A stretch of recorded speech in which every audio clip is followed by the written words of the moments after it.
scene फेरि scene यस्तो छ क्या फेरि सिन पनि टक्कमा त डाँडा चाहिँ थाम डाँडामा छ क्या फेरि है त्यो माथिको डाँडा अनि यो हेर्नुहोस् टावर पेन टावर टक्कसँग ल्याएर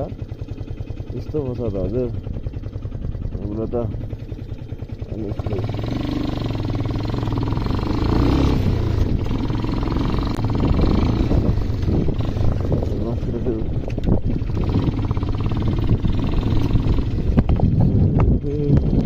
पूर्वतिर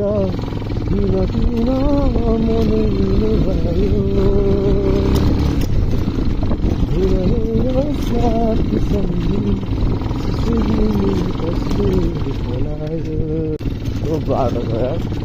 यस्तो बाटोमा जानुपर्छ सिट झरेर यस्तो टायर चिप्लाउँदैन यार आफू